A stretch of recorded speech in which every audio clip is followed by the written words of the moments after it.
আলহামদুলিল্লাহ আমরা দেশনেত্রী বেগম খালেদা জিয়া যিনি আপসীর নেত্রী, আমরা একটা স্লোগান সবসময় বলি, ফেনীর মেয়ে খালেদা গর্ব মোদের আলাদা।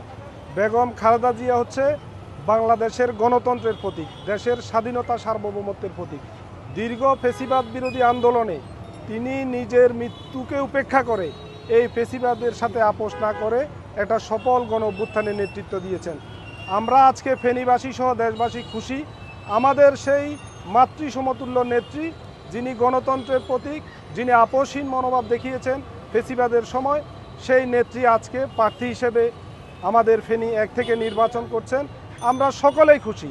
আমরা আশা করব বেগম খালেদা জিয়া যেভাবে আমাদেরকে ঋণী করে গেছেন দেশের জনগণের গণতান্ত্রিক আন্দোলনে, স্বৈরাচার এরশাদ বিরোধী আন্দোলন সহ সকল ফেসিবাদ বিরোধী সকল গণতান্ত্রিক আন্দোলনে যিনি যেভাবে সামনে থেকে নেতৃত্ব দিয়ে দেশবাসীকে ঋণী করেছেন, আমরা ফেনীবাসী এবার দানের শীষ প্রতীকে ভোট দিয়ে বেগম খালেদা জিয়ার প্রতীক, শহীদ রাষ্ট্রপতি জিয়াউর রহমানের প্রতীক দানের শীষ প্রতীকে ভোট দিয়ে দেশনেত্রী বেগম খালেদা জিয়াকে বিপুল ভোটে বিজয়ী করে আমরা এদেশের প্রধানমন্ত্রী হিসেবে দেখতে চাই। পাশাপাশি আমরা, আপনারা জানেন, ফেনী 2 থেকে আমাদের প্রথিতযশা রাজনীতিবিদ, বীর মুক্তিযোদ্ধা যিনি একাধিকবার সংসদ সদস্য ছিলেন, তিনি এই ফেনী 2 থেকে প্রার্থী দল থেকে নমিনেশন পেয়েছেন এবং ফেনী 3 থেকে বাংলাদেশের অত্যন্ত পরিচিত সফল ব্যবসায়ী যিনি FBCCIর সাবেক সভাপতি ছিলেন এবং বিশ্ববরেণ্য যিনি কৃষিবিদ, যিনি ব্যবসা বাণিজ্যে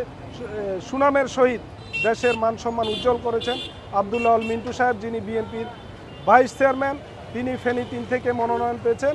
আমরা ফেনীবাসী অধীর আগ্রহে অপেক্ষা করছি আগামী ফেব্রুয়ারি যে নির্বাচন 2026 সালের নির্বাচনে এই ফেনীর 3টি আসনে দানের শীষের প্রতীকে ভোট দিয়ে বিপুল ভোটে আমাদের প্রার্থীদেরকে আমরা বিজয়ী করব ইনশাআল্লাহ।